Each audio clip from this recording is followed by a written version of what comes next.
Para você que se liga aí no nosso canal da TV Meio Mais, começa a partir de agora o Contra-Ataque, o seu programa aí toda segunda-feira a partir das 2 horas da tarde.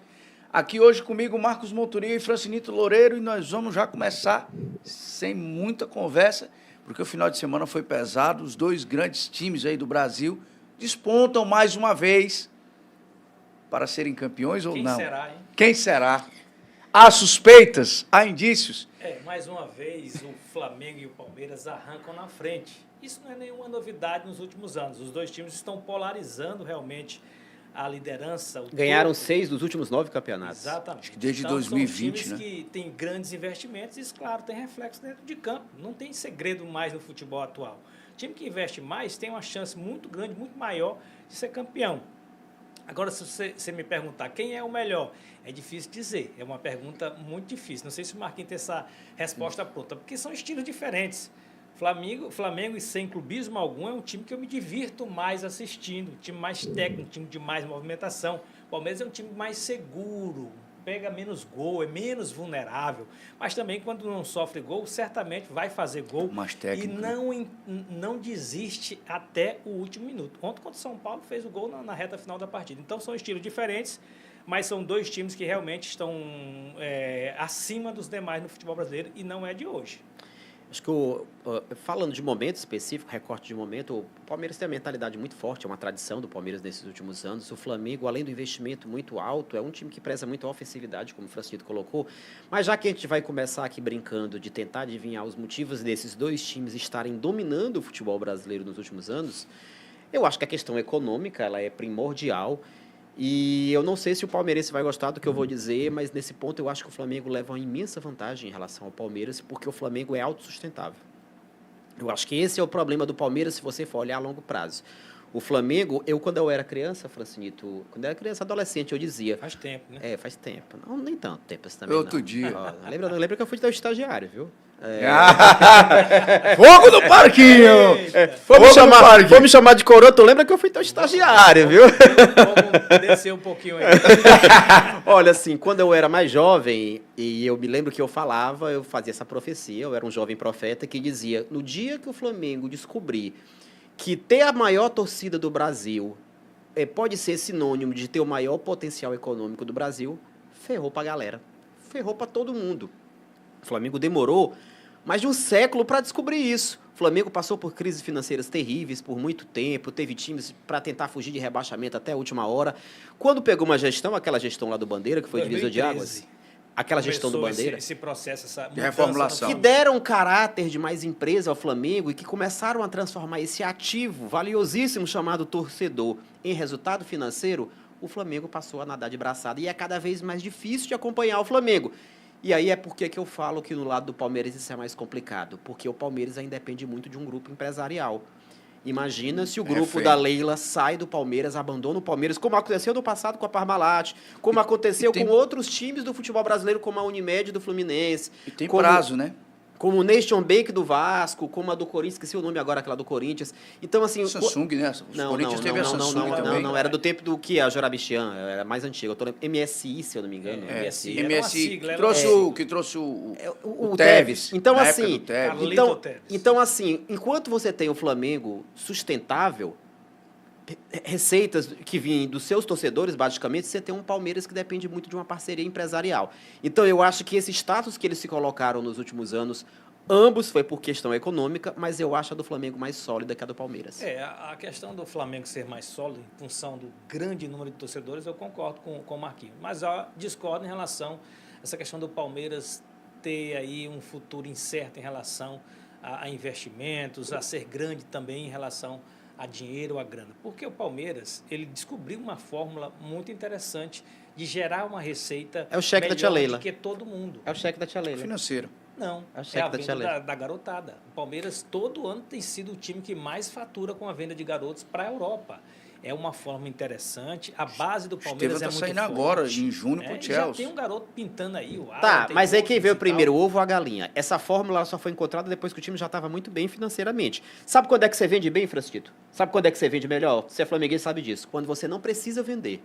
O Flamengo não precisa desesperadamente vender jogadores. O Palmeiras não precisa desesperadamente vender mas eu acho que jogadores. todos os times precisam E é por hoje. isso O que eles futebol, até o vendem. Flamengo Não, precisa. é diferente. Qualquer comerciante sabe disso. Se você está desesperado para vender, você vende mais barato do que deveria. Se você não está tão desesperado por aquela grana, você vende melhor. É por isso que Flamengo e Palmeiras vendem muito bem. É por isso que um Vasco da vida vende muito mal, porque está sempre desesperado por dinheiro e pega qualquer proposta que vier. Então você Então tá essa história do aquilo que eu estou dizendo. A lei né? da- Que da- as da garotadas, oferta e da procura. Eu acho que isso só melhorou depois que o Palmeiras se estruturou financeiramente com o aporte da Crefisa, da Leila. Só depois dessa segurança financeira é que essas vendas começaram a acontecer de uma forma mais inteligente e mais lucrativa. Não que isso acarrete a boa receita do Palmeiras. Isso é consequência da boa saúde financeira do time. Mas lá tem uma semente plantada pelo grupo da Leila, que é essa questão da venda de jogadores jovens para a Europa. Então, acho que isso não se desfaz mais. Eles aprenderam a lidar com isso. Descobriram isso. Clubes como São Paulo, como o Santos, na época do Neymar, o São Paulo aí com venda de Lucas Moura e por aí vai, já tinham essas filosofias, mas não tinham, até hoje sofrem com isso. Precisam vender a qualquer preço para sustentar essa saúde financeira. E não tem mais uma regularidade de Não venda de tem. jogadores assim. Pontualmente aparece um craque no São Paulo, no Inter, no Cruzeiro, você vende e não é mais nem aquele valor que eles conquistavam no passado. Porque eu acho que hoje o Flamengo e o Palmeiras se colocaram num patamar tão elevado que quando se fala em olhar para o Brasil, isso estou falando de clube europeu, vamos lá buscar um jogador e tal, eles olham primeiro para o Flamengo e Palmeiras. Depois é que eles vão ver lá o que está dando no noticiário em relação a outro jogador que está descontando. Não, nem acho que é bem por aí, não. Eu acho que às vezes é mais interessante você buscar num time que não está precisando tanto vender. Mas eu concordo que a fábrica de produzir jogadores do Palmeiras e Flamengo está funcionando bem, porque quando você tem mais dinheiro, tudo funciona. Até investimento em categoria de base. Categoria de base. O Flamengo tinha uma, se você for ver, há cerca de 10, 15 anos, antes disso, o Flamengo tinha uma participação pífia em Copa São Paulo, por exemplo. Era uma participação pífia. E o Flamengo passou a ser mais competitivo nas competições de base quando, isso aí não é milagre, é investimento, quando passou a investir mais nessa garotada. Que o Palmeiras também fez a mesma coisa. Mas, como eu disse, isso é consequência de um início de trabalho que nasceu antes, numa reestruturação financeira.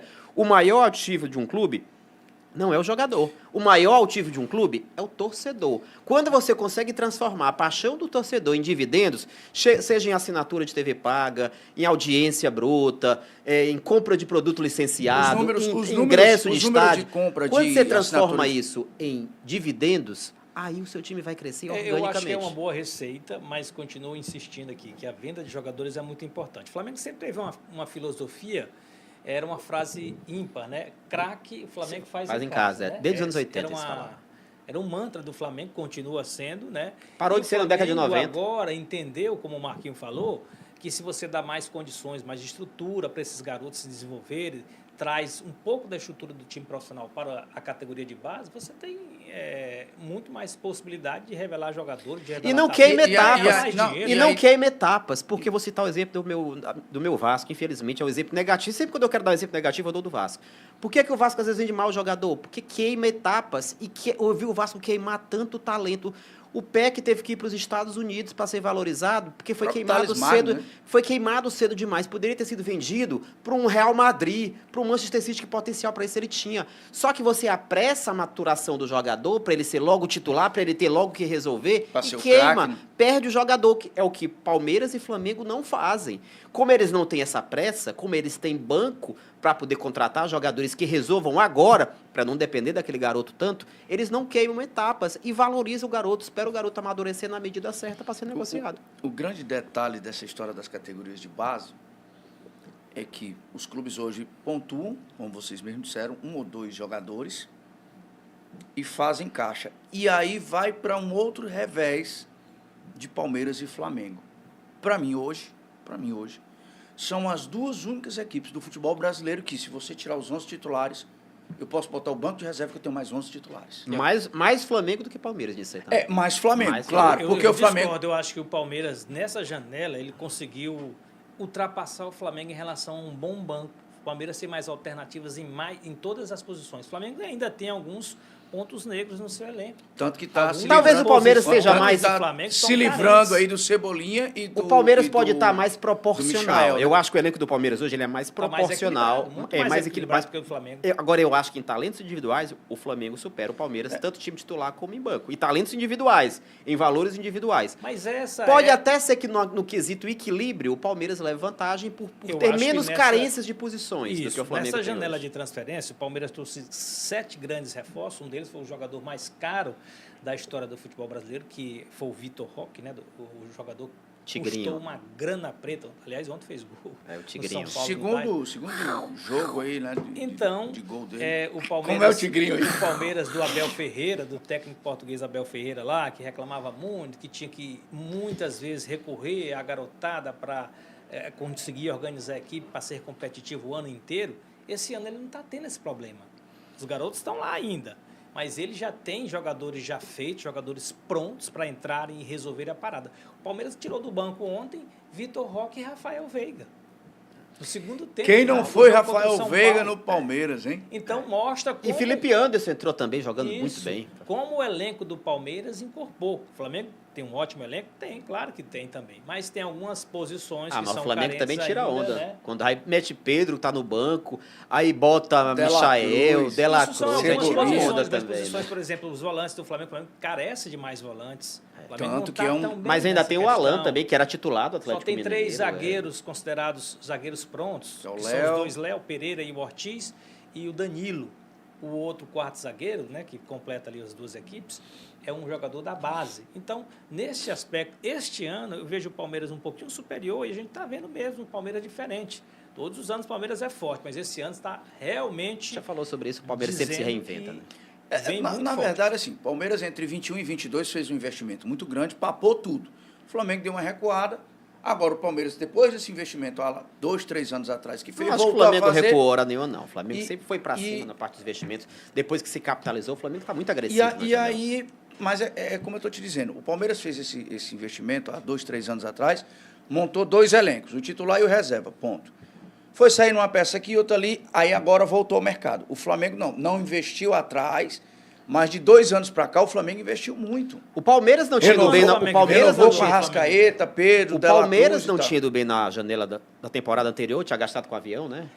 Faltou dinheiro para jogador, eu acho. Mas, assim, nessa janela o Palmeiras está muito agressivo. Foi muito agressivo Foi o nessa mais janela. agressivo do Foi o futebol mais brasileiro. agressivo nessa janela agora. E gastou mais. Agora mais que o sim. Botafogo ano passado. A gente falando dessa espanholização, desse Real Madrid e Barcelona, que a gente está especulando, brincando, eu não acho que também seja para tanto, eu não acho que a gente vai virar um campeonato espanhol, assim, de uma hora para outra. Mas eu acho que uma das coisas que pode evitar que isso aconteça a longo prazo, que pode ser a alça ali pro bote salva-vidas do futebol brasileiro no que diz respeito a Dos equilíbrio. outros clubes, você está Que falando. equilíbrio que sempre foi a grande característica do futebol brasileiro. É um campeonato que começa que você tem ali uns 10 a 12 times com chances reais de ser campeão. Tá deixando de ser assim. Para que não deixe total de ser assim, a gente tem uma tábua de salvação, que são as SAFs. A única coisa hoje que eu acho que pode salvar o equilíbrio do futebol brasileiro é o advento das SAFs. Pode salvar Se em você nível- deixar... Não vê o caso do Bahia? Não, eu falei pode, vai depender Entre aspas. de você saber escolher bem Dependendo suas do SAFs. negócio. Se for É. bem feito, Se né? for uma 777, deu ruim. Se for um grupo City, City. como o Bahia, deu eu bom. acho que esse processo, Então, Marquinhos, assim, as SAFs, elas podem compensar esse abismo financeiro que Próprio vai Fortaleza, né? organicamente existir entre Flamengo. O Corinthians, se fosse mais organizado, também tem o mesmo capital do Flamengo ali, de ter muitos torcedores, público, poderia É, aproveitar de isso. público, de material humano, O material Corinthians, uma vendável. hora, vai acertar como o Flamengo O acertou. Corinthians vendeu até tijolo O da Corinthians, Arena é o, Itaquera. o Corinthians é o Flamengo dos anos 90. O Corinthians ainda patina muito Muito nas suas desorganizado, coisas. né, financeiramente, Na hora que o administrativamente Corinthians falando. fizer o que o Flamengo fez, Entender a filosofia, né? entender que o seu ativo torcedor pode transformar o time numa potência econômica, vai estar junto nesse patamar acho- aí. eu E aí acho- as SAFs podem equilibrar o Engraçado, jogo. engraçado é que se a gente pegar em números, essa informação é interessante, Monturio, porque o Palmeiras corre bem atrás do Flamengo, em termos de agregado de imagem. Só quem bate de frente, e aí eu boto, quando você vai discutir valor de patrocínio, valor de imagem, valor de transmissões, é o Corinthians. As cotas Mas- de TVs maiores são Flamengo e Corinthians. Flamengo e Corinthians. Nessa Mas você hora- O vê a Corinthians não discrepância. aproveita isso. Não aproveita. Tá devendo Deus e o mundo aí não Entendeu? aproveita Mas essa isso. questão da Hoje é a SAF, maior só pra dívida gente ativa, encerrar hoje. aqui, minha opinião sobre a SAF, essa questão da SAF pode ser a tábua de salvação de muitos clubes no futebol brasileiro, mas esse é um processo que ainda está engatinhando no futebol brasileiro. Vamos lá, quem está bem com SAF hoje no Brasil? Bahia, City, que o tem Fortaleza, Bahia, o Fortaleza, o Fortaleza. Bahia. Fortaleza tem um time mediano para baixo. Não, mas né, a essas ascensão do coisas, Fortaleza é né? espetacular. Não, se você Antes puxar de mesmo- 2019 não, para antes cá, mesmo, mas o Fortaleza Era o trabalho do Marcelo, não era o tinha trabalho do SAF, Marcelo, Não era o tinha trabalho do SAF. Marcelo. SAF é coisa de um ano no Fortaleza.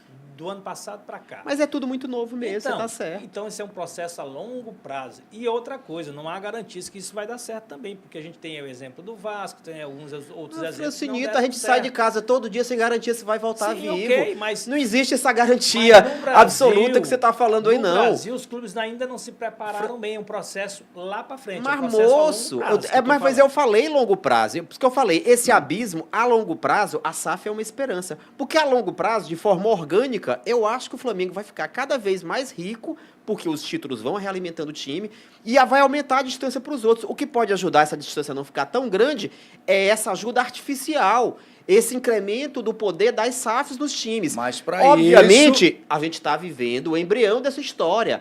Vai ter muita árvore caindo de podre, Eu vai não ter sei muita se ela árvore vai que vai vingar. Os florescer. clubes brasileiros, principalmente os clubes tradicionais, eles têm conselhos. E muitos conselhos desses grandes clubes tradicionais, eles são contra essa ideia de SAF. Eu Sabe acho que por você que está são focando contra? no copo Unanimidade. você tá focando no copo meio vazio. Tô Não, focando São, no são copo duas, meio são cheio. duas coisas que a gente precisa avaliar. Primeiro, no futebol europeu a gente tem vários modelos de SAF em que os clubes, a gestão dos clubes entendem e aceitam essa SAF.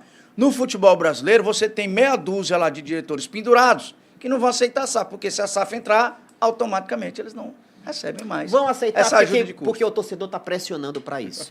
Os clubes vão aceitar, os gerentes vão aceitar porque o torcedor está pressionando por essa grana que vai vir das SAFs. Então, mesmo exemplos errados como o Vasco, mesmo depois que o Vasco passou o que passou, pergunta para qualquer vascaíno se ele quer o associativo ou se ele quer SAF.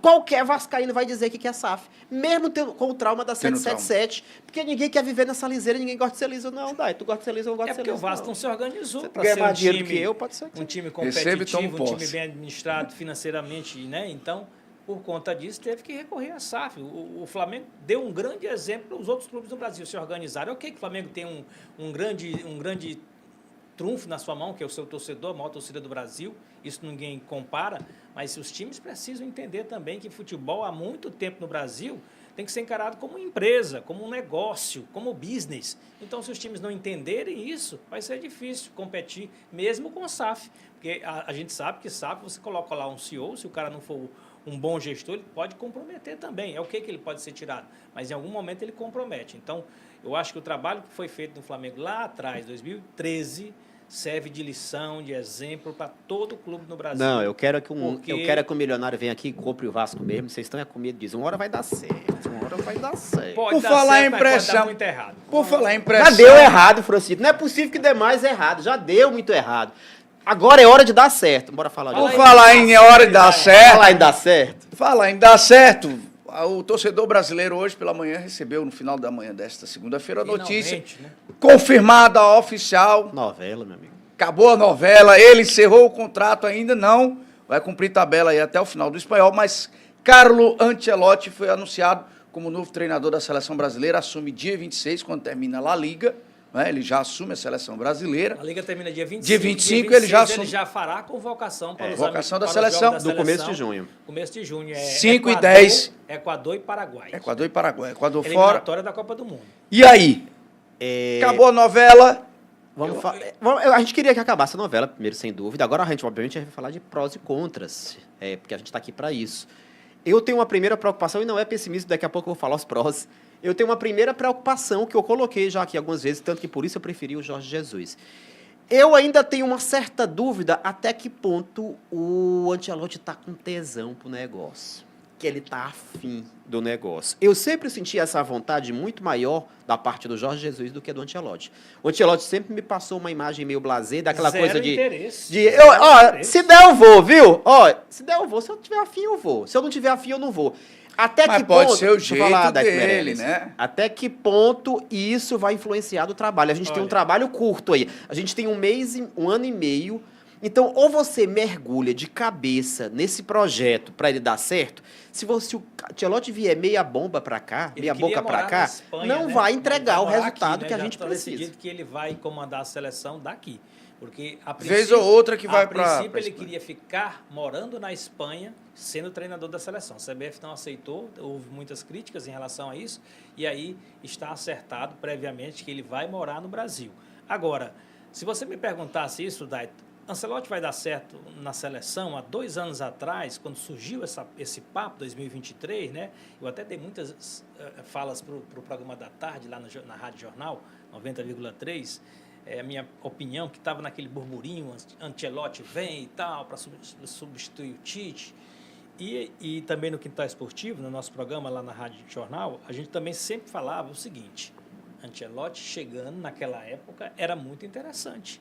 Treinador multicampeão, ele nunca foi uma sumidade assim em relação à parte tática, e também muito ousado, inovador como o Guardiola, mas um treinador que é muito bom gestor de grupo, de bastidores, elenco, é estrategista, conhece todos os jogadores da Europa, então poderia funcionar melhor naquele ano lá, 2023, não com a mais? CBF. Eu acho difícil agora. Nós temos pouco tempo para a Copa do Mundo. Ele vai ter que entrar com tudo agora e vai ter que contar muito com a sorte, porque não é fácil. E vem em baixa, né? Você vem para o futebol brasileiro, onde é tudo diferente. Talvez fosse mais fácil o Jorge Jesus agora, porque ele conhece mais o futebol brasileiro, já passou por aqui, conhece inclusive as coletivas. O Ancelotti vai estranhar até nas coletivas perguntas capciosas dos nossos repórteres. Então, é um processo muito mais difícil. Não que isso não possa dar certo. Pode dar certo, sim, eu acho que pode. Mas eu acho mais difícil e se eu fosse o Edinaldo Rodrigues, presidente da CBF, eu teria colocado neste momento para comandar a seleção o Jorge Jesus e não o Ancelotti. Porque a questão do tempo vai pegar muito, vai contar muito no trabalho dele. Tem pouco tempo. Ele mesmo chega agora... Dia 26. 26, jogos dia 5 e dia 10, sem conhecer ninguém. O que ele conhece do futebol brasileiro são os jogadores que atuam na Europa, principalmente os que atuam agora, já tem, inclusive... Não, peraí. Agora você... Tem reuniões dele aí com a direção técnica, que é com os 2 diretores técnicos lá. Rodrigo Caetano. Rodrigo Caetano e o Juan. O Juan vai ter reunião deles 3 para eles passarem, pelo menos provisoriamente, um relatório desse jogador. Bobagem. Não funciona, não. Gente, já sabe, eu fiz o papel comecei fazendo o papel do pessimista aqui, o Francito conseguiu ser mais pessimista do que eu, mas agora eu vou dizer o que eu acho que é a parte boa, que eu acho que dá pra gente ter uma esperança. Vamos acabar com essa bobagem de achar que a seleção brasileira tem que ser treinada por um técnico muito estratégico, que tem um grande esquema tático. A seleção brasileira não treina. Entendam isso. Sabe quem seria o pior técnico da seleção brasileira? Guardiola. Era o pior técnico possível. Por quê? Para jogar lá Guardiola, você tem que treinar pra caramba, repetição. Todo dia. O Guardiola seria o pior técnico da seleção brasileira. Por que eu acho que o Ancelotti pode dar certo? Ele nunca foi um técnico que você olhe para os times deles e diga: meu Deus, que tática revolucionária. Olha a formação desse time. Olha a formação desse time como é diferente. Não. Ele é conhecido por recuperar jogadores. O que é que o Ancelotti faz? Ele sabe trabalhar com medalhões, isso é bom. Ele pega vários bons jogadores, sabe posicionar, sabe tirar o melhor que aquele cara tem para oferecer para o time em um curto espaço de tempo. E ele fez isso em curto espaço de tempo com o Real Madrid quando ele chegou em 2013 e ganhou a Champions em 2014. E ele sabe administrar vaidades, administrar as questões particulares, até vou dizer de bastidores dos jogadores. E associado a isso, ele sabe fazer o time funcionar como um todo. Ele fez isso. Olha para o Real Madrid, que ganhou Champions até pouco tempo, e me mostra um grande padrão tático, uma grande revolução tática. Ele fez isso no Milan. O Milan, quando ele pegou o Milan estava quebrado. Gente precisa, gente. O cenário que vocês estão colocando é o cenário de clube, gente. O cenário de seleção completamente diferente. Você só conversa, você nem treina. Não sei eu acabei de falar isso no treino mesmo. Tem essa capacidade de dar esse choque na seleção, fazer com que a seleção jogue diferente, jogue para vencer seus próximos jogos. Tanto que eu acho que é a primeira seleção que ele vai treinar, né? É a única seleção que ele vai treinar. Nunca treinou uma seleção. Ele nunca treinou, né? Ele nem a própria Itália. Tudo isso aqui é terreno desconhecido que a gente está falando. Ele tem na sua carreira números fantásticos. Ele foi o primeiro treinador a ganhar as principais ligas nacionais no mundo, né? Ganhou na Ganhou Itália, 5 Champions. Ganhou Champions, ganhou Liga Europa, ganhou tudo. E pode ser o primeiro treinador estrangeiro a ganhar uma Copa que não seja do seu país, né? Ele é italiano, vai treinar a seleção brasileira. Pode ser que ele consiga esse recorde também na carreira dele.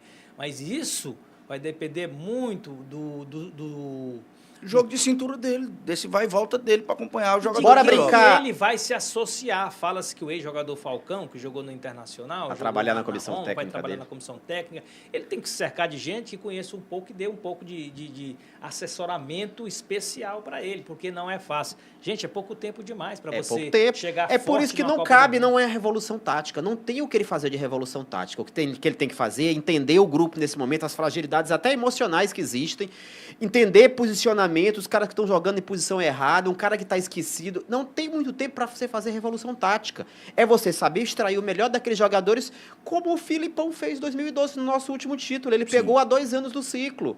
É um pouco mais do que agora, mas o Filipão ele conseguiu fechar a casinha, unir o elenco e entender como é que o jogador poderia funcionar Mas melhor. vamos ter a família Ancelotti agora, será?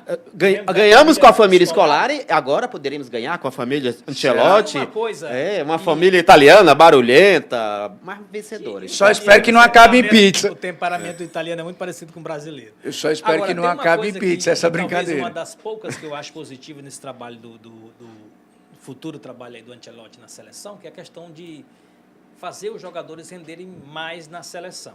Nós temos jogadores do Real Madrid que não jogam a mesma coisa na seleção. Nós Eu temos acho lá que o Vini tem muito a Rodrigo, ganhar. O Vini Vini Júnior. tem muito a ganhar. Então, isso pode ser um ponto positivo no trabalho que ele vai implementar na Nós temos seleção. alguns jogadores que trabalharam com ele que podem se reinventar. Por exemplo, o Marquinhos Vamos brincar pode voltar. vamos brincar. O próprio Militão, que Vamos vive brincar um aqui. turbilhão Tá pessoal. machucado, né? Volta aí, o problema do Militão foi mais físico mesmo. Volta aí, Rodrigo. Mesmo com os outros técnicos, o Militão ele era constantemente chamado, só que ele passou por muito problema de contusão.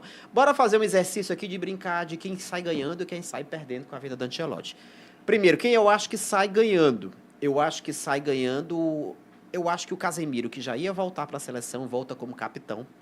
É um jogador que era jogador de confiança do Ancelotti no Real Madrid, está fazendo uma boa temporada, apesar do United não estar nenhum primor do inglês, mas está bem na Liga Europa. Voltou a jogar bem. Voltou a jogar bem e eu acho que é um veterano. E o Ancelotti gosta de veteranos, vi de exemplos de Kroos, de Modric. Kaká. E assim, próprio Kaká no eu Real Madrid acho no que ano o passado. Casemiro ganha muito. Eu acho que o Neymar, se voltar a ter condição física, vai ter muita moral com o Ancelotti. Dizem que foi uma das primeiras ligações que o Ancelotti fez. Quem sai perdendo? Não sei se você vai concordar comigo.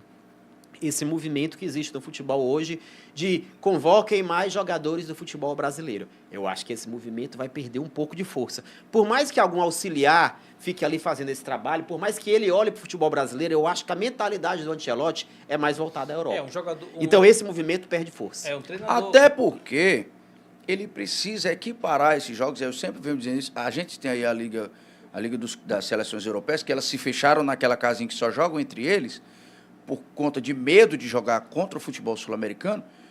Ele vai ter essa dificuldade. Então ele tem que olhar mais para lá, para tentar chegar próximo da realidade tática das seleções europeias, do que para cá. E não tem como o Ancelotti olhar para o futebol brasileiro com um olhar especial neste momento. Primeiro porque tem a questão do tempo, que eu acho que isso que vai balizar totalmente o trabalho dele. Agora, lá na Europa, pelo Real Madrid, ele conhece todo mundo que joga na Europa. Não só os jogadores italianos, mas os brasileiros. O Rafinha é o algoz dele, que ele conhece bem. Conhece todo mundo. Então, eu Qual é a acho chance que do Rafinha não ser escalado? os jogadores Não ser brasileiros eles convocado. vão ser preteridos, salve algum que estiver assim jogando um futebol excepcional aqui no Brasil, será convocado. No mais, Ancelotti, que é um treinador que não se dobra facilmente, tem as suas convicções e tem muita experiência para isso, e muitos títulos também para comprovarem que ele está sempre no caminho certo, ele vai olhar para o jogador brasileiro que atua na Europa. Nós voltaremos a ter, essencialmente, uma seleção dominada por europeus nessas próximas partidas. E eu sei que tem uma galerinha que acha isso ruim, que acha, fica trazendo só esses caras que jogam, tem aquele coro horrível que a gente escuta aqui. O Brasil tá jogador que joga no Crystal Palace, jogador que joga no Aston Villa, não sei o quê. Então, assim, essa galerinha... Joga em times pequenos da Europa. Aí vai olhar para a seleção da Argentina, tá jogando nos mesmos times. E é campeã de tudo. Então, assim, essa galerinha que hoje faz muito coro para convocar mais jogadores brasileiros, essa turma vai perder voz. Porque o que o Ancelotti vai ver de forma muito clara, que a mentalidade tacanha, às vezes, de alguns comentaristas não enxerga, é que o campeonato brasileiro, a gente tem que dizer isso, ele está num nível muito abaixo da maioria dos campeonatos Discutimos europeus. aqui na primeira parte da nossa live. Tem dois times hoje polarizando o futebol brasileiro, mas assim, Palmeiras e Flamengo. Então, o nível de exigência, eu vou pegar o exemplo do Gerson. O Gerson é um dos grandes jogadores hoje do futebol brasileiro. O nível de exigência do campeonato francês, o Gerson não conseguiu entregar. Não conseguiu dar o resultado. Ele vai entregar resultado aqui, jogando novamente do Flamengo contra os times que ele enfrenta aqui. Então, não estou diminuindo o Gerson como jogador, acho que ele é um baita jogador. Mas é óbvio que aqui o nível de exigência dele vai ser sempre menor do que o do Bruno Guimarães, que joga na Europa. Uma coisa é você enfrentar no campeonato francês Paris Saint-Germain, Olympique de Marseille, aqui enfrentar a Juventude, enfrentar o Vasco Criciúma. Criciúma. Aí tá de sacanagem. Ei, pô, Não Vasco é? da Gama e É Criciúma. diferente. Não, encerra essa live. Então, Já deu. eu acho que, por conta disso, o Ancelotti, o Carlo Ancelotti, ele vai mesmo, nesse primeiro momento, olhar mais para os jogadores brasileiros que atuam na Europa. Aqui no Brasil, com raríssimas exceções, vão ter assim a chance de trabalhar com ele nesse começo de trabalho. Até porque tem que chegar e acertar logo, né? Para evitar um tumulto, evitar aquele começo ruim, né? Então, eu acho que ele vai apostar muito no jogador brasileiro que atua na Europa. A convocação é dia 26, ele não tem nem tempo para ouvir de alguém informações. Eu acho que a gente vai ter algumas surpresas nessa convocação. Eu acho que o Casemiro vai ser... Para mim, o Casemiro joga na Europa. Pois é, mas para mim não vai ser surpresa o Casemiro, mas para muita gente vai ser. Eu acho que a gente vai ter alguns nomes diferentes de listas convencionais que vão surgir nessa lista. Já se fala que o Antony vai ganhar novas chances pelo que ele está jogando no Betis. Eu vi o lateral que era do Grêmio e do Fluminense, que joga no futebol francês hoje em dia, falhou o nome agora, minha gente. Esqueci o nome agora. Para a gente encerrar essa live. Com essa chegada do Ancelotti, esse final de semana ele perdeu um El Clássico. Caio Henrique, só para lembrar o nome do lateral. Caio Henrique pode ganhar a oportunidade. Ele sai de uma derrota no El Clássico, né, para o Barcelona, e que taca. E aí surge um ponto fora da curva que ele agora vai poder aproveitar a seu favor. Rafinha, 30 segundos. O que é que você acha da convocação do Rafinha para a seleção? Não, é Rafinha lógico. é o jogador que vai ser o primeiro da lista, talvez, do Ancelotti. Aí o Dai tá zoando a gente, né? Porque quase um da convocação do tá Rafinha para a seleção. Um momento fantástico, são 57 participações em gols, 33 gols e 24 assistências. Ele acabou de bater o recorde do Salah. Ultrapassou o egípcio Salah. Então, para mim, é a Rafinha mais 25. A gente até falaria mais do Rafinha hoje nessa live, o assunto do Ancelotti acabou tomando, mas eu acho que vale para debate nas próximas lives. O Rafinha já é o melhor jogador do mundo. Eu acho que até uma coisa que vale a gente discutir nas próximas lives, mais detalhadamente, porque eu acho que os números do Rafinha falam por si, são assombrosos. E é engraçado que ele chegou desacreditado. Olha, na frieza do número, sim, mas a bola em campo, não.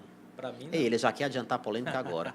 Vamos deixar para a próxima? Vamos deixar para a próxima próxima segunda. Então. Próxima segunda-feira. Bom, esse foi o seu contra-ataque dessa semana. Na próxima semana a gente está de volta com mais polêmicas aí da rodada do final de semana. Então você pode ir lá no nosso canal no YouTube, botar o sininho lá, porque tem notificação, pode ir lá e comentar todos esses temas aqui que a gente botou aqui hoje. Ancelotti, Palmeiras e Flamengo, e o Rafinha participando ou não da seleção, melhor do mundo ou não. Dê lá a sua opinião, curta lá, clique no sininho. Obrigado, Francinito, obrigado, Monturil. E até a próxima segunda-feira, às 2h. Valeu, gente. Sei lá. Deu mais de 30, não deu? Acho que deu 34. 34, Monturil,